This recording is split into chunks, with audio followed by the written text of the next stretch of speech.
Myself Swam Borate. Myself Sahasri Bhutla. Myself Aditya Borate. Today we will be doing the assignment task of lab. We start with the first question, which is designing an op-amp integrator with varying resistance 1 kilo and 2.7 kilo. Yeah, this is the circuit diagram of op-amp integrator. The input is taken at 2, so here we have taken the input at 2 terminal. The inverting terminal is at 2 and non-inverting at 3, so the non-inverting terminal is grounded, so we have grounded the non-inverting terminal, and plus VCC minus VCC at 7 and 4 pin, so respective is taken here, and the output is collected at 6th pin, so we have collected the output at 6th pin. Capacitor is connected between 2 and 6th pin, so here is we have connected.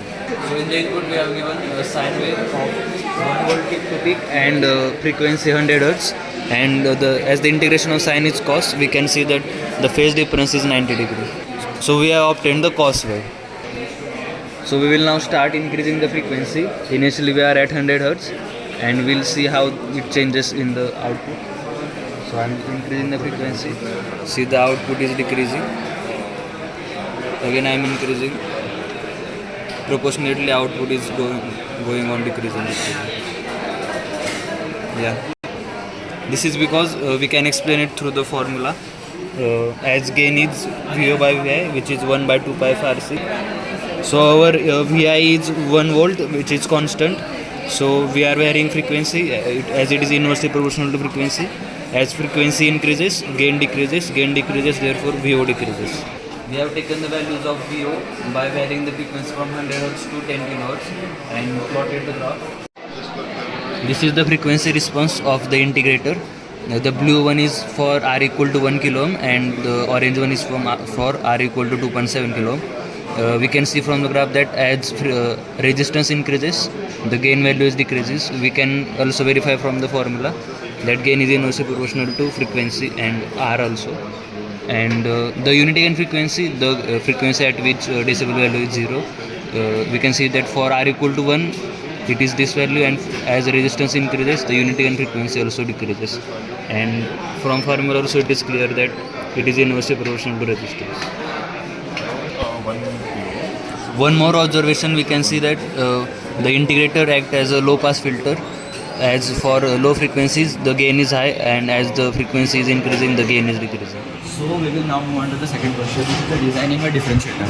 So here we can see in the diagram, the pin 2 is connected to the capacitor, and through that it is connected to the input voltage. The pin 3 is grounded. The plus VCC and minus VCC are given to the pin number 7 and 4, and the resistor is connected between the pin number 2 and 6, and the output is obtained at the pin number 6. So we can see we have made the connections here. So the resistor is connected between the pin 2 and 6, capacitor is connected between the 2 and the input voltage, and we have given the plus VCC and minus VCC at 7 and 4 volt. So this is our differentiator circuit. Now we will increase the frequency and see how we get the output. So differentiation of the sine wave is cos wave. So we can see from here that we are getting a phase difference of 90 degree. So now we will go on increasing the frequency and see the output. So we are at 100 Hertz. So the V in peak to peak is 1 volt, and the output we are getting at 100 Hertz is 182 millivolt. So if we go on increasing the frequency, we can see that the output is increasing, which is in case of differentiator it increases as the gain VO by VI is j omega RC. So as frequency increases, omega also increases, so the gain also increases, so V out also increases. So if we go on increasing the frequency, see the output, peak to peak output is increasing. So we can see at higher frequency the output increases very much. So we made the same setup with R equals to 2.7 kilo ohm and took the values of V out for 100 Hz to 10,000 Hz. So now we have plotted the graph for 20 log V naught by Vi versus frequency. So we can see that the orange one is for 2.7 kilo ohm and the blue one is for 1 kilo ohm, and we can see that the unity gain frequency for 2.7 kilo ohm is less than 1 kilo ohm. From the formula we can say that V naught by V out by V in is equal to J omega RC.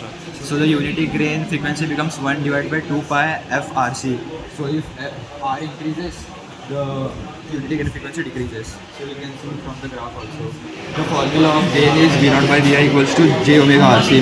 So 20 log V naught by Vi equals to 20 log J omega RC, which depends on the frequency, as omega is directly proportional to frequency. So we can see from the graph also, as frequency increases, the gain also increases. You can see from the graph. Moving on to the second part of second question, we have designed one differentiator. This is the circuit, and this is the circuit diagram of op-amp differentiator. As we can see that we have given the square wave as input of 1 volt peak to peak and frequency 1 kilohertz. And yeah, this is the blue one is the output of the differentiation. This is because the differentiator amplifies the high frequency components from the input signal. As a result, we get output as a series of narrow spikes, which is the impulse train at higher frequency components. So we perform the same experiment of differentiator with a 2.7 kilo ohm resistor, and we get the outcome like this, which is a train impulse. But the only difference is that the gain increases, as we can see from the formula. The gain is directly proportional to R. So as R increases, the gain also increases, and we also confirmed it from the readings. Now we will go to the third question, where we will find the average of two sine waves by using an adder. In this adder circuit, we are giving two different inputs, where one is 1 VPP and 1 kilohertz, another one is 0.5 VPP and 3 kilohertz. This one we are connecting 20 kilo ohm, and two also we are connecting to 20 kilo ohm resistance. Now we are adding another op-amp where gain is 1 to get phase of output in this phase of output same as phase of input. So to get the average of the sine wave, we have first designed an adder, and then we have used an op-amp to reverse the polarity. So to get the average of the two input signals V1 and V2, we have chosen R1 and R2 as 20 kilo ohm and RF as 10 kilo ohm. So from this formula, we will get V dash equals to minus in bracket V1 plus V2 divided by 2. So we have connected the resistor 20 kilo ohm between the terminals 2 and the input signal. So we can see the R2 is the R1 equals to 20 kilo ohm is connected between the pin number 2 and the input signal, and also similarly we have connected the 20 kilo ohm resistor between the pin number 2 and the other input signal. We have connected the feedback resistor between the pin numbers 2 and 6, and plus VCC and minus VCC are given at the pin number 7 and 4. So from this op-amp we get the output as minus in bracket V1 plus V2 divided by 2. So to get output and the input signal in same phase, we have added another op-amp which reverses the polarity of V dash. So the V dash obtained was minus times V1 plus V2 divided by 2. So we will get V out as plus V1 plus V2 divided by 2, as our feedback resistor and the input resistor are of 10 kilo ohm. So the gain becomes 1. So we have given the output of the first op-amp to the input of the second op-amp through a 10 kilo ohm resistor, which is connected to pin number 2, and the feedback resistor, which is 10 kilo ohm, is connected between pin number 2 and 6, and the plus VCC and minus VCC are given at pin number 7 and 4, and the output is obtained at the pin number 6. So we can see from the calculations that first V dash is equal to minus V1 plus V2 divided by 2, and from this op-amp we get V out equals to V1 plus V2 divided by 2. So the input and the output waveforms are in same phase. We have displayed both the input signals on the oscilloscope. From channel 1, this is the first input V1, which is 1 kHz and 1 VPP, and this is 3 kHz, 0.5 VPP. These are the two input signals on oscilloscope, but we can see that the phase difference between both is not 0 degree. So in order to have minimum phase difference, I'll change the start phase of the second input. So I'll start from 0 and go on increasing the start phase till we get the 0 phase difference.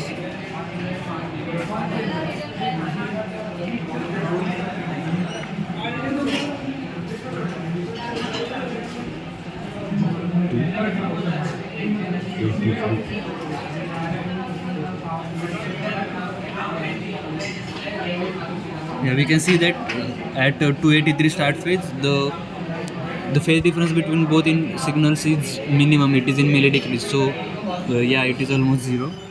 So both the inputs are in phase. Now we will check the output. In order to show the output on oscilloscope, I'll change this pin to the output terminal. Yeah, this is the output signal, which is the average of both input sine waves V1 and V2. This is V1 and this is V2. The V2 3 kilohertz is the harmonic of V1 1 kilohertz. So the resultant waveform will have the time period same as that of lower frequency waveform.